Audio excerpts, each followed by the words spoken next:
I took every one of those books and I read them. I read every single one. Believe it or not, all those books were called bestsellers. They're all called bestsellers. So they were a bestseller for a day or an hour or something.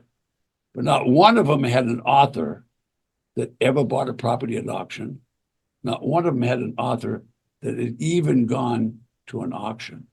This is Henry Washington, and you're listening to the Average Joe Finances Podcast.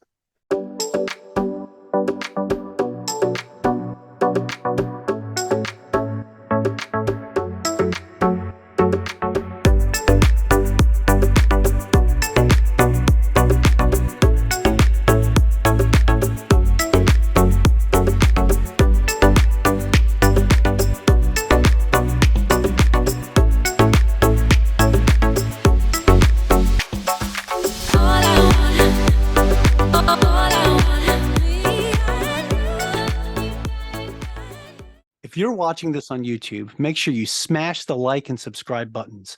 If you're listening to our podcast, go leave us a 5-star review.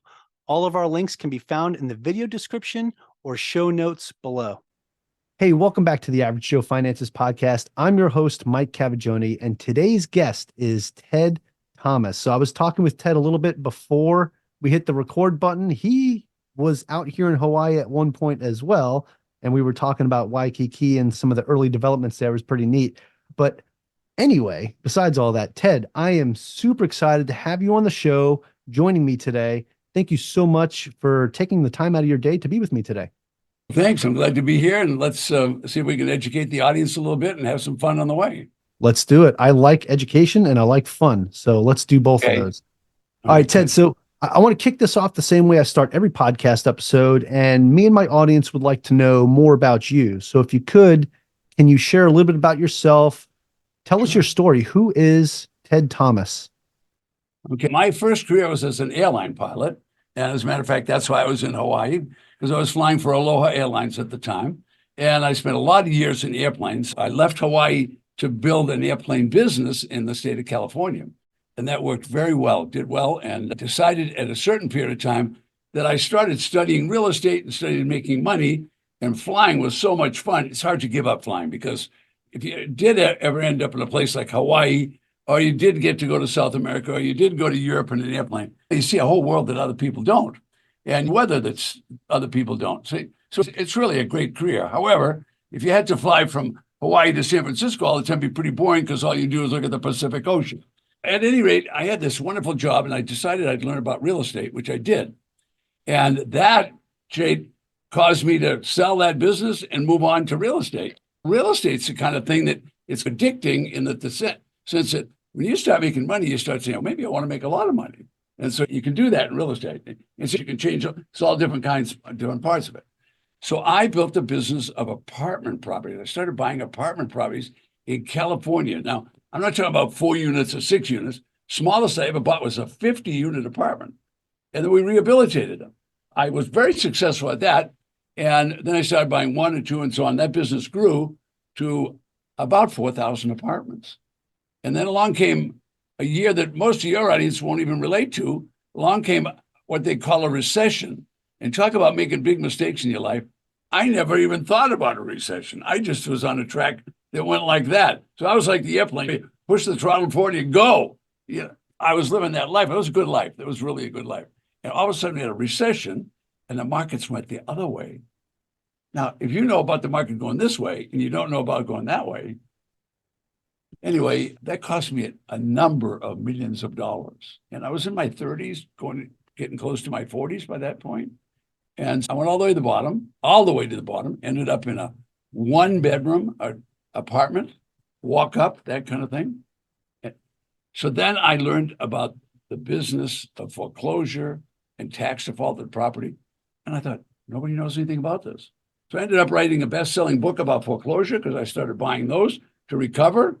Then the next thing you know, I learned about tax defaulted property. And I said, how could this be happening and the rest of the world doesn't even know about it?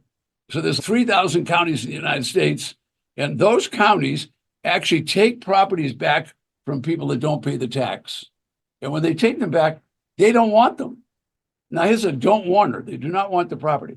So they sell it, basically the back taxes. Now, they don't sell it for the retail value. They sell it for the back tax. Now, does it always sell it at that price? No, because people go and bid. They bid them up. And so I got in that business. I've been in it for 30 years. And it's a business of constant growth, constant abundance, and very few people know about it. Even though I've been teaching it all the time, there's still very few people know about it. So you probably have a couple of questions back in your head about all that. Yeah, it's great too, because I'm actually going to a real estate conference next week. And I was looking at the speaker panel. I don't think there's anybody talking about tax lien certificates at all or anything. And I've heard of this strategy before. I'm also an avid podcast listener as well. So there was an episode on Bigger Pockets where they talked about this a bit. So I follow a lot of that stuff, but I always am interested in learning more. But what I want to ask you, Ted, what I'm curious about is when you first learn about this strategy, how did you learn about it? Because this was before podcasts, this was before the internet and social media.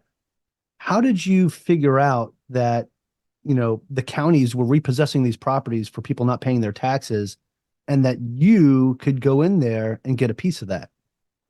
I did two things. When I went bankrupt, I lost thousands and thousands of units and property. When I did, I realized that the attorneys were good people. They were spending their time educating the judge that we had no money left and we were going to lose everything. But they didn't understand the procedure that was taking place. And the procedure is this simple, that every property in the United States has a tax. And so you must pay your tax in order for them to pay the police department, the fire department, pay for the schools, pay for the hospitals. So the attorneys just were involved in the process. And then I could see the government was getting these properties back. They didn't know what to do with them. Nobody knew what to do. So now we had this abundance of properties.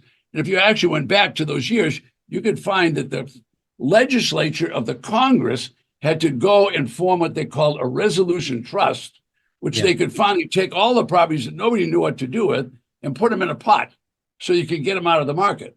Because until you got them out of the market, they were like a cancer that would spread and cause bad problems in all the neighborhoods. So they had to get them out of the market. And I looked at that and I said, who's going to buy those? And so then I realized that we no longer, although you were a government employee all those years, a lot of people don't understand government, how important the government is. The government's really important. All right, so they didn't understand a county government. The county government has this authority of taking care of all these properties. They didn't want any more. They just want to get them back out the door. And so the county never hired a manager to go out and broadcast. We got all these properties. So they would send, they didn't have any websites or anything. So they would put an ad in the newspaper. I'll show you a little ad in the newspaper. Or they'd make a little brochure. They make a little brochure about tax defaulted property to sell them, but they didn't have anybody to send it to. So if you didn't walk down there to the county and go and say, I want to buy the property, they just sat. There was times when I started, I would go to Oregon. Oregon would pay you to take the property and give you the money to buy it. Honest to God. I wrote a newsletter about it. People didn't believe it. They said, the state of Oregon would give you the money to buy the property so they could get rid of it. And they wanted you to pay them back, of course. All right, so that's how, so I started going to the town. When I started teaching this 30 years ago, if you came to me a student, I'd say, all right, now today we're going to have class from this morning. Then this afternoon, we're going to go over here and go through the county records. 99% of all the people in the United States have never been to the county record, their own government that they pay for. They've never been there. So that's more answer than you probably wanted, but that's basically that's a great answer, though. I think that's fantastic because you had that unfortunate experience that you went through, which kind of forced you to go look at that stuff. But when you look at that, I'm a firm believer in things happen for a reason, right? And when that recession happened and you lost everything, you wound up finding a new purpose and a new mission. And you were able to capitalize on that because you got in and figured out a strategy that no one else was really talking about. And you were able to move on it. And I feel like a lot of times people will see an opportunity in front of them and sometimes not realize the opportunity that's actually there. There's probably many people that went down to that county office and would look at that piece of paper and be like, oh yeah, that's got nothing to do with me, when they could have bought a bunch of properties and been multimillionaires by now. But it's a mindset thing too, Ted. So you have to have that mindset of growth.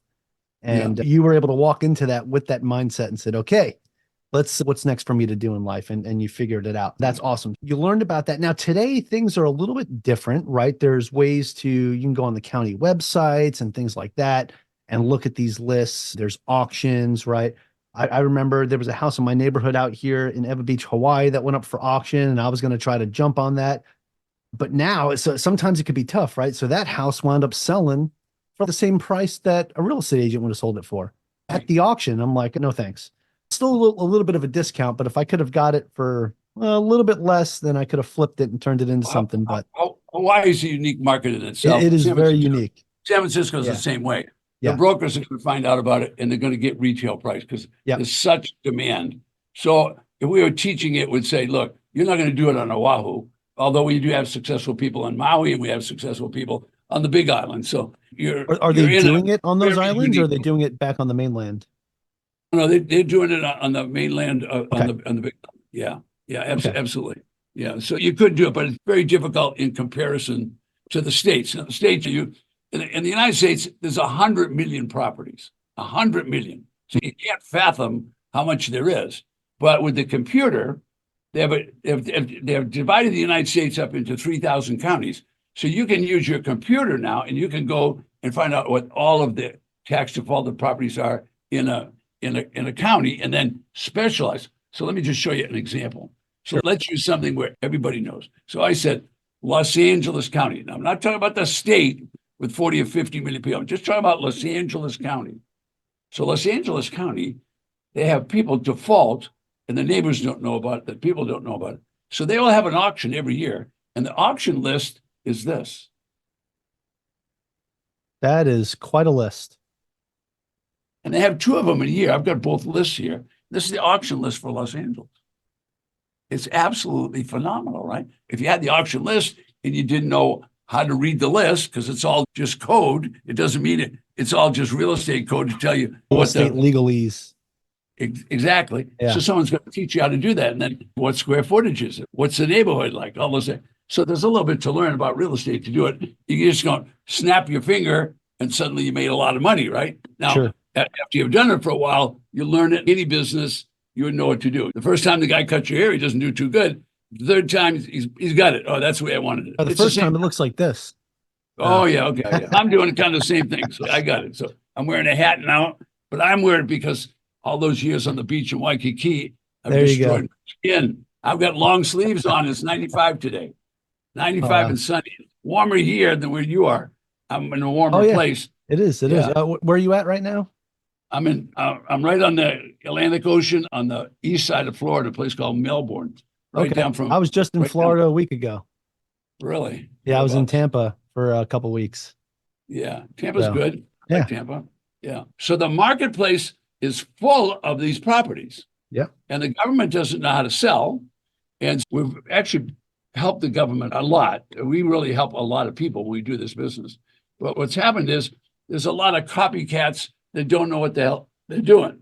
About a year ago, my assistant who's in the room with me helping do this video, I said to her, I want you to buy all the books you can find at Google.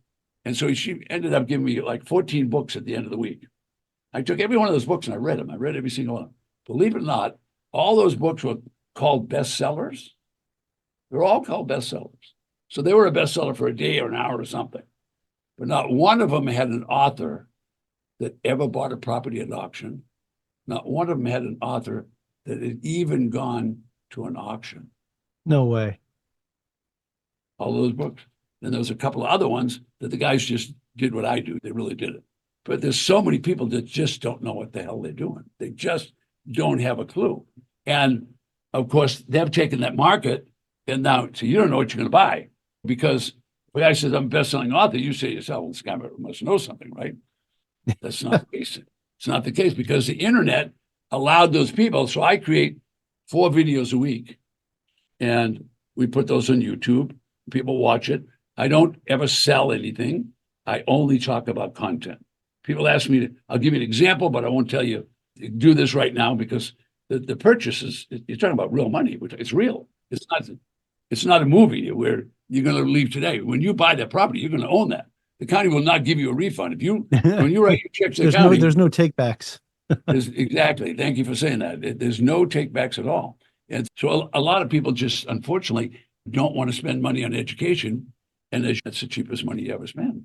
Yeah, It's amazing. These absolutely. people, they don't But spend the money. you're gonna spend that money either way, right? You're either going to spend it on the education and learn about the right way to do things, and now you've set yourself up, or you're going to wind up spending it with the mistakes that you've made because you did it the wrong way because you didn't get that education.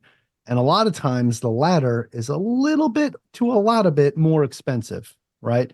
I know many people in real estate that said that they've received their masters and doctorates in real estate from the mistakes that they've made. And by what they mean by that is the amount of money that they paid with their mistakes, hundreds of thousands of dollars for mistakes that could have been avoided if they did things the right way.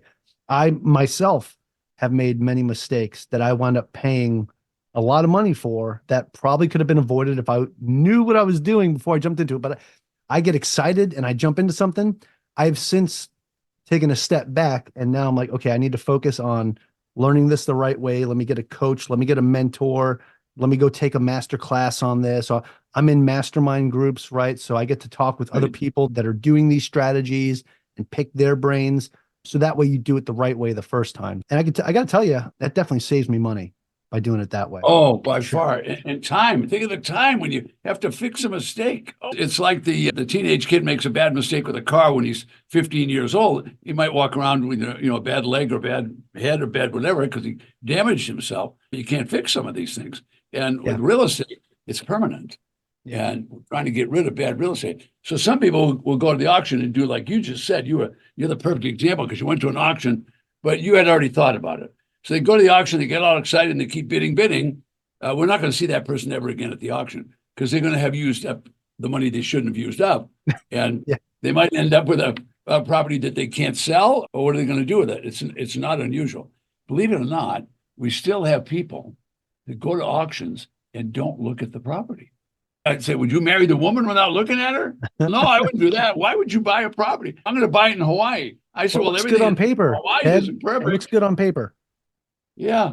They looked at the picture. I said, when was a picture taken? 1955. What happened to it since then? So it's amazing that. Yeah. So to answer your question, and we'll continue on, you can interrupt me anytime you want. So that what happened is I learned it, I started doing it, and I kept doing it. Now, when I kept doing it, what happened is people find out. And they find out, they say, can you show me how to do this? That led to, I started building small courses, just doing it like an audio tape. I remember the little audio tapes you used to have. Sure. And then that led to people saying, can you put it on video? I'd rather have a video. And other people said, why don't you do a seminar about it? So over a period of time, one thing at a time. So now we do all of those things. We don't have to pitch people on it. We just tell them it's there and it's available. And then rather than try to sell them, we let them know what's available. And then we have people that talk to them every single day of the week. So they can call 5 days a week and they'll have someone that they can talk to. And we'll answer their question. And they say, how could you do this? Well, we're the only ones in the world that do it. Nobody else does it. We're different. We just do something different. And that works. And it's worked for 30 years. Yeah. So Ted, that's a very important point, right? If you're doing something that works, right? That if you have somebody that's there that could talk to you on the phone to walk you through things that they've actually had the experience in doing it themselves, that might be somebody that you might be interested in talking to instead of just doing a Google search and saying, I'll just wing it. Like when I first started looking at it myself, I was talking with other people that have done auctions before. And I said, okay, hey, what do you recommend me doing? And I went and they said, make sure you give yourself like a price that you will not go above that price point.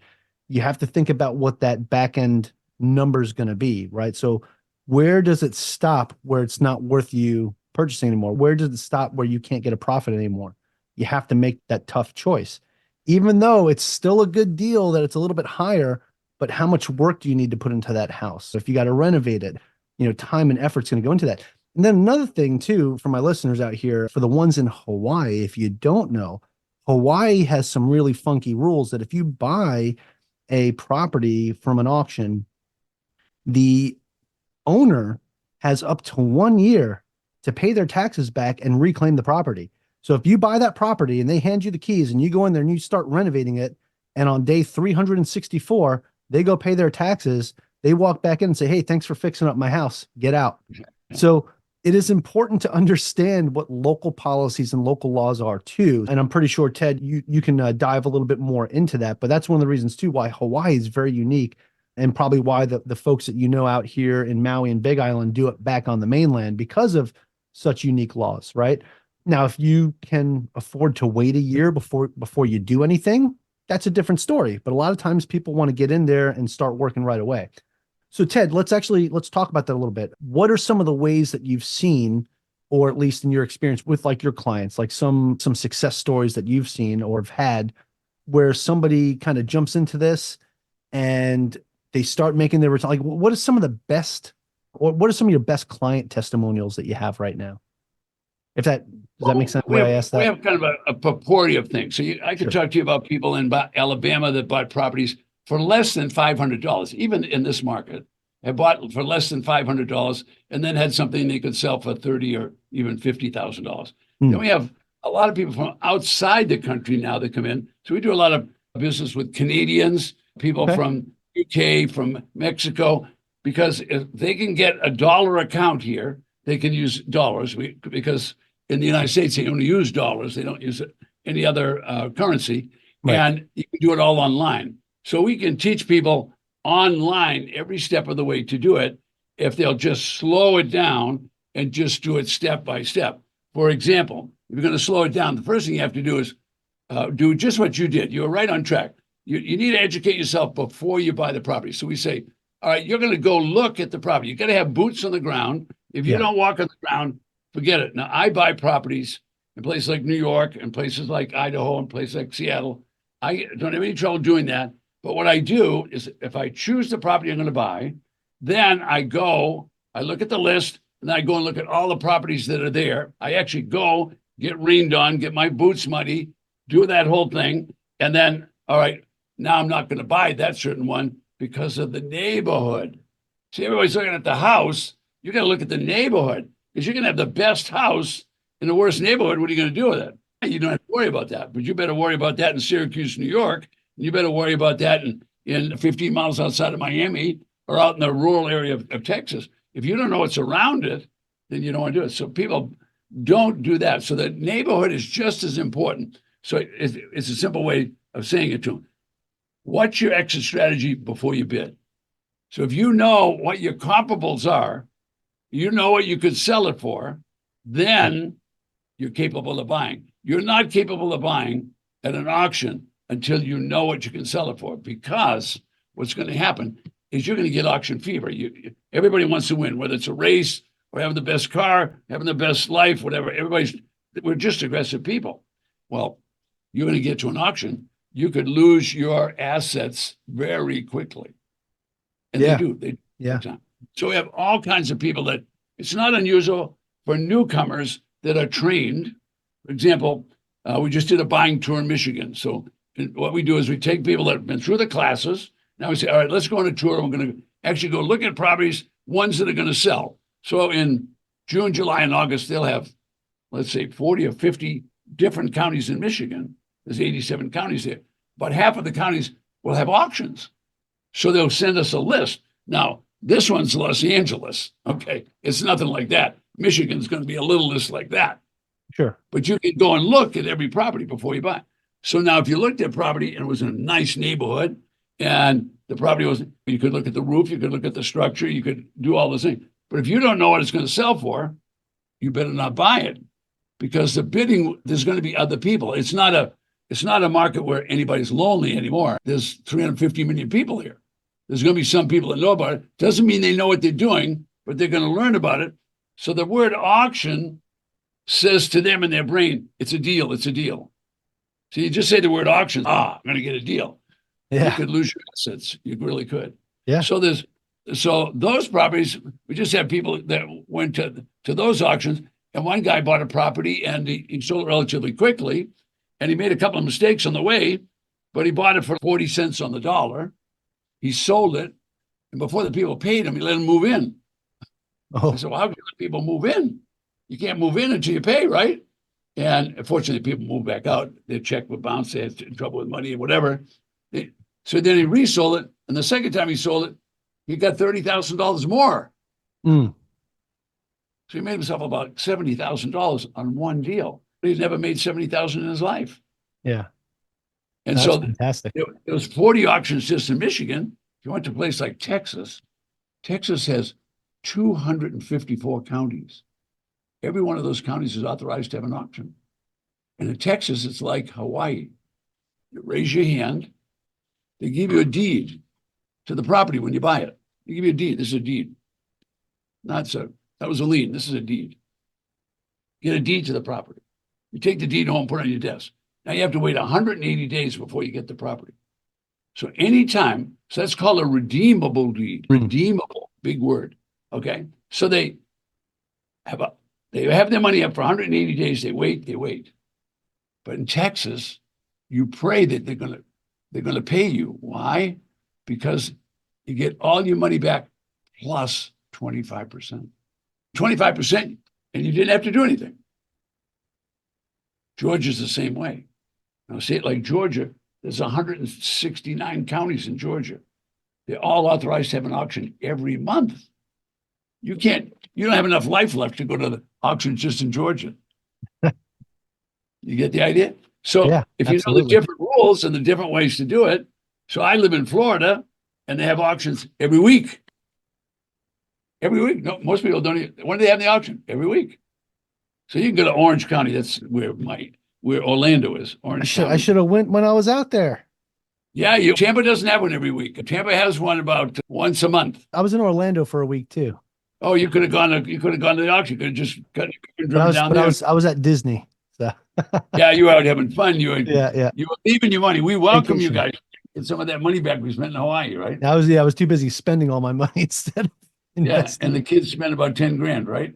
I don't want to talk about how much I spent. I don't even want to talk about how much I spent just buying lightsabers. But anyway. Yeah, I get it. I understand. Yeah. So it's not a business people can't do, but any business that you're going to get involved in, you got to learn something about it. Absolutely. And they don't hide anything. Everything's right every bit of the information's right at the county records. You can get every bit of it. So I have a guy that's in Utah. So I want to give you just a little boost here. So this guy started with me 5 or 6 years ago, and he lives in Utah. And so far, he's done more than 20 properties just in the state of Michigan, and he's never been to Michigan. All online. Think about that. Interesting. So he learned how to do it online. He learned how to Yeah. interview brokers. So the brokers come in and tell him the most important thing. Here's the exit strategy. But forget that one. Oh, here's the exit strategy. Because you can look at the price they're going to sell the property. They're going to sell the property at auction. Starting bid is going to be the back taxes. Where in your life did you ever get a chance to get that deal? You got that deal. Keep it as a deal. Don't bid it up. Yeah. See, the people Absolutely. bid them up. Oh, they bid. They go crazy. And when you get to one of those auctions, you take these two hands, you put them in the front pockets, and you leave them there. You do not do this. Put them in your pocket, just leave them there and say, oh, I've spent a long time checking out these properties. I'm not getting one today because the people outbid you. That's going to happen. Yeah. Yeah. It's just like playing poker. You got to know when to hold them and know when to fold them. So That's sometimes right. you just got to let it go. And when you could learn that just going to auctions if you've spent enough time. Much Sure. easier to go to class and learn it from somebody else, but and learn their mistakes so you don't make them yourself. Yeah. So you could do it either way. And it's available. Every single state does it. Every state in the United States does it. All right, Ted. So for my listeners that are listening right now, what is a way that they can use this strategy to start generating a passive income? Okay, there's two sides to the tax defaulted business. So visualize the whole United States, 300 counties. Half of those counties, they sell what's called a tax lien certificate. So let me tell you what that is. So Joe doesn't pay his taxes, and he's in Florida. So Joe living there in Tampa doesn't pay the taxes. So local government's going to send him a default notice.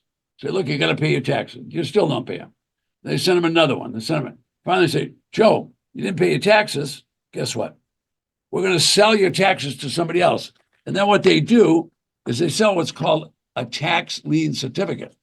Okay, so that's just a piece of paper like I'm doing in my hand right now. Yep. Okay, they're going to sell those. But let me just show you how many they're going to sell. Let me grab a newspaper here. Linda, come over here and find Tampa for me, because we're talking about Tampa. It's right here on the top. It's in my mess I like. So in Tampa, they're going to sell tax lien certificates. I just dropped most of that newspaper on the floor, if you didn't notice. There's 30,000 tax lien certificates in Tampa. Wow. 30,000. Tax liens pay up to 18% in Tampa, Florida. So And you could that's earn. not, is that just on real estate or is that on other things? No, this is just this tax auction they're going to have every year. Okay. In the month of May, every year for the past 5 years, they've had 1 million certificates available in Florida. That means 1 million people in Florida did not pay their taxes. In May and June, they sell all those certificates. You can buy them. You can sit where you're sitting right now in Waikiki or over there on the beach or Pearl Harbor or wherever you're at, and you could buy tax lien certificates in Florida. You want to decide you want to do it in Iowa, you could make 24%. So with this, so you're not getting the actual deed, right? You're buying the tax lien. And then if the person You're buying paper. yeah. So if the person pays the taxes back, they're actually paying you. No, everything goes to the government, right? It goes to the government. Will pay you. How does that work? Yeah. The beauty of this investment is we can legitimately say, look the investor in the eye and say, you're going to invest with the government. You're going to get a check back from the government. There's no middleman. There's nobody can get commissions on it. There's no attorneys. There's no broker. There's no crooked people. You're going to buy directly from the government. And actually now, I don't have one on my desk. Now they don't say, it used to be when I started 30 years ago, I would get my certificate. I just hold it. Then when they paid me, I had to send the certificate back. Now they tell me, throw the certificate away. And on my phone, okay, just paid into your bank account XYZ dollars. They just send you a text. It's done. And so not only they paid you back what you paid for it, but then you also got interest as well. So if you had an 18% certificate, you'd get 18% on top of that. That's awesome. Yeah. People wait in line. That's a fantastic return. You think, but you get a couple certificates that you have 18% on. Imagine you have $100,000 in certificates at 18%. That's fantastic. That's $18,000 you just made like that. In Georgia, they pay 20%. Gets even better. Texas pays you 25%. But that you have to wait 180 days, right? For Texas. Well, you always have to wait until the guy pays the tax. Something has to happen. Either pay the tax or they don't. When they don't pay the tax, all right, so now what if you paid the $100,000? It was a nice office building. You paid the $100,000 and the guy doesn't come in and pay. You get the building. Without a mortgage, without a deed, you get the building free of all encumbrances. Yeah, that's phenomenal. So you get a piece of paper. That piece of paper is your ticket to owning a property if they don't pay their taxes. And that's what a great way of doing things, right? And a good way to look at this too is you're also helping out the local government there, right? Because you're paying that tax off, right? So they have the money they need to do the things that they need to do. And at the same time, you're benefiting because on the back end, when somebody does go pay the government back those taxes, you're going to get that and then some, or they don't. And now you have this property that you can sell and make an even bigger return now on your investment. So forget the initial 18 or 20% that you're going to get.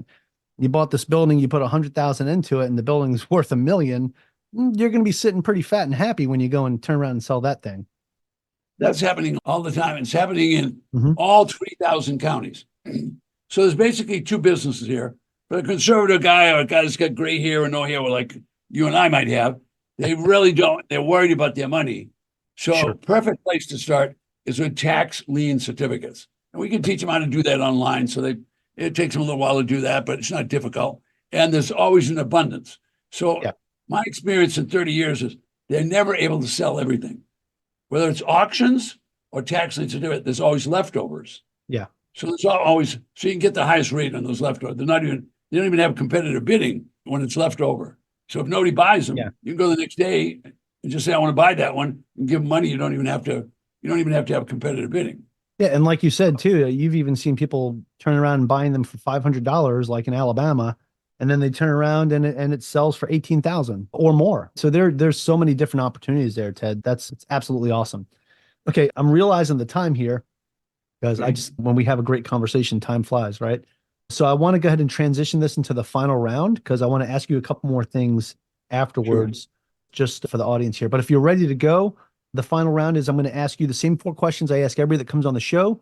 It gives us a good idea of how you are under a little bit of pressure and just your character in general when having to make tough choices. So if you're ready to go, we'll get that party started. Oh my goodness. I make it sound way worse than it is. That's good. All right. Go ahead. The first question is, what's the biggest mistake you've ever made when it comes to your finances or business life? Biggest mistake I ever made was growing a company to 200 million and not knowing what to do if the markets went upside down. Okay, fair enough. Lost it all. That was that airplane takeoff that you were talking about. And then when the engines went out and it started going down, you were like, uh-oh, didn't know what to do. And I hate using an analogy like that to an aviator. That just scares the crap out of me. But I flew a plane once. I had a real estate investor buddy of mine let me fly his plane over Oahu. And that was an interesting experience. Like, we're up in the air and he's like, hey, you want to take the controls? I'm like, what? So it was cool to be in control of the aircraft and actually flying it. One of those like bucket list items for me I could check off, and I'll probably never want to do it again. If you get a chance again, go over to Molokai and go along the north shore of Molokai. Just go out about 3 miles out and look back at Molokai. And it's absolutely stunning. As is Maui, on the west side of Maui, is Lahaina town and all that. It's really just absolutely unbelievable. Yeah. Yeah. Unfortunately, Lahaina's not that great to look at right now. Yeah. My last trip over there, we did a drive through there, and it was really terrible to see that. But anyway, I don't want to get all lost. I tend to sidebar a lot. So reminisce. All right, Ted. So the next question kind of ties into the first one. And that is, what is something that you've learned that you wish you knew when you first started out? The most important thing is, if you have never had a mentor and you can finally get one, it's going to change what you do. If you can find someone, for example, we all grew up in an environment. And if the environment is toxic, you have to learn to get out of that environment. And so that really requires a lot of decisions on it, because people don't want to get away from it. A lot of families are toxic, and you will become toxic like they will, and you will stay at the same level. So if you really want to change, you're going to have to get away from that toxic group. And so that lesson was a hard one to learn. But once you learn it and you get around more normal people, and they will tell you, you really need to go to school for X, because you can learn so much. Like I mentioned, I started going to the county records. I was sitting in attorneys' meetings while they were doing all this negotiation on foreclosure. I realized a lot of people didn't know what they were talking about, but I could find the information. But it would have been much better to learn that information before I went upside down than after. Yeah, 100%. And again, that's one of those lessons that you learned that costs like a master's PhD level education right there. So I lost 25 years. 25 years in that business. I lost it all. Oh, that's definitely way more than 8 years of school. Yeah. All right, Ted. Okay, so the next question, again, these all kind of tie in with each other except for the last one. But do you have any tips or tricks that you would recommend to someone that is just getting started out with this strategy today? If anybody's just getting started, if they're young, they should do everything they can to learn. If they're a little on the older side, they just need to do the research and find someone, not necessarily me, but anybody that they're comfortable with, that can teach them the steps, because you'll be conservative. And once you get past 50 years old, you start settling down and you start gaining some wisdom. My average client is somewhere between 45 and 105. We don't get young people because we tell them, you're going to have to do this and this, and it scares them away. So we're better off without them, but they're better off without us. My advice would be for young people, start learning how to do things. Older people, just find someone that you can get some comfort level and work on it. And don't spend all your money. Just spend a little bit. Like you walk out to the ocean, you don't know if there's a riptide there, but if you stick your foot in, it's comfortable. Just do a little bit and a little bit, and you're okay. But you go dive in, you're going to swim out to that buoy out there. You better think about that before you do it. Yeah, I love that 100%. Think before you swim, right? That's a famous saying, and there's a reason for that.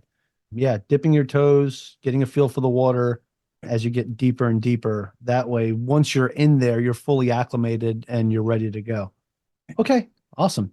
All right, Ted, the final question of the final round, and this is an opinion-based question, and I will preface this with besides your own, but do you have a favorite business, investing, or real estate related book or podcast or both? I'll keep that simple.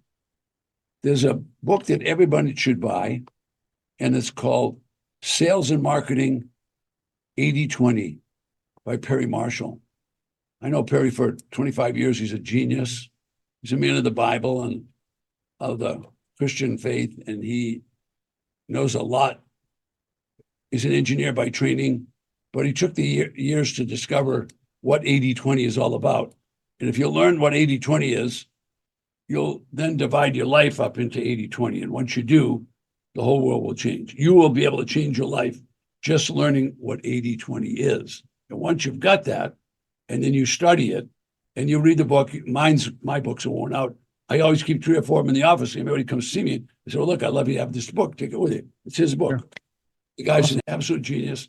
And he's written many books. He's the guy that wrote the Google AdWords book years ago, made a fortune doing that, wrote the Facebook book. He did all those books when the internet was coming alive. So that's how bright he is. However, he'll tell you 80/20. Okay. Yeah. Definitely going to add that one to my list. And for my listeners, that might be one you want to check out. Ted, awesome. That is it for the final round. You survived. You can pat yourself on the back. See, it wasn't as bad as I made it sound. But so look, I do have another question. So just because that was the final round doesn't mean we're done. This is the most important question I'm going to ask you throughout this entire interview, right? And there are people that are listening right now or watching this video and saying, I really like what Ted's saying here. I think that investing in tax liens might be a great strategy for me. I want to learn more. Maybe I'm younger than that demographic that he described and I'm still interested, or maybe I'm within that and I just want to learn more and maybe get started. So for those folks, Ted, where can they find more information about you? Can you share your website with us? Any social media profiles or YouTube videos we can watch? Yes. What they should do is just learn a lot more. And I'll tell you the best way to do that. So every 2 weeks, I conduct a 6-hour class. Starts at 11 o'clock in the Eastern Zone, and it continues through until 5 o'clock in the afternoon. So the code they need is do your name, Average Joe Finances, and do Joe 50. Joe, J-O-E, 50, because I actually charge for that class. I'm not an internet marketer, and I usually charge $47. So why don't I just cut it in half? Costs $23 to go to 6 hours. Now, it's a virtual class, so I don't care where you are in the world. If you'll go to your website and type that in, you can take this virtual class, and it's going to be on a Saturday, so you won't have any other things to do that day. You can take anyone you want, but every other Saturday, it costs $23. And then you'll know 100 times more than what I already talked about today. And you'll see people doing it. You'll see the good, you'll see the bad, and you'll see everything from tax lien certificates to tax defaulted property. So you get both sides. Remember, there's 2 businesses. One's a very conservative one with tax lien certificates, and the other one's a more assertive one where you're going to actually buy the property. For me, I buy them and I resell them. Other people buy them and rehab them and do whatever. But you'll see all of that in 6 hours. Costs you $23 to do that. Get educated. If you like it, they'll tell you what to do at the end. If you don't, costs you $23 and we still love each other. Yeah, I love it. I appreciate the offer for my listeners too. So I'm going to make sure that we have all those links and everything in the show notes for everybody to go and check it out and find it. My listeners, the drill here, if you're driving right now, look, you can copy and paste or click it any other time. Just don't do it if you're driving. All right. Wait till you're in a safe place. Wait till you're back home. Take a mental note to come back to this episode and get this data. But Ted, that was absolutely awesome. And I really appreciate everything we talked about today. I too myself will be signing up for this class because I've always been interested in this topic and I would love to learn more. I had my one experience where I went to an auction and it just wasn't the right time for me. Yeah, well, some But- people go to 6 or 7 before they get Yeah. one. Hey, and that's fine. I definitely want to learn more. So I'm definitely going to check out your class and I'm going to pay my $23 and get in there. So for my listeners, highly recommend if this is something you're thinking about, definitely go check it out. So Ted, before we go ahead and cut things off for the day, is there anything that you would like to add to close things out? Any final thoughts for the listeners today? I just want to thank you for making the time available to do this, because the only way we can survive in the future is we got to let people know who we are and what we are. And once people see you, then they inquire a little bit more and a little bit more, and then they get more involved in it. I've never been online or doing any of these things until the last 3 years. I always did the business by going out and speaking on platforms. And so whether it was Tony Robbins or Robert Kiyosaki, I would go and speak. But these platforms are absolutely amazing. I ended up with 50,000 subscribers just because I did what we're doing now. So it's pretty amazing. So thanks for the opportunity. And if you need more, I'll help you again whenever you need it. So I'm Ted Thomas. All right, Ted. Awesome. Absolutely. I really appreciate that. Thank you so much for taking the time out of your day today to chat with me and give this awesome knowledge to our audience. I genuinely appreciate it. You're welcome. Awesome. And hey, I also want to thank all my listeners that are tuning in right now. And I want to thank you also very much for joining me and our special guest, Ted Thomas, on the Average Joe Finances podcast. Go leave us a 5-star review and tell us what you liked about today's episode, specifically with Ted. Aloha from Hawaii, and have a great rest of your day. Thank you for making it to the end of this episode. Greatly appreciate you being here with me today on the Average Joe Finances podcast. If you haven't done so yet, make this the episode that you go leave us a 5-star rating or subscribe to our YouTube channel. The Average Joe Finances podcast is for informational and entertainment purposes only. Have an outstanding day.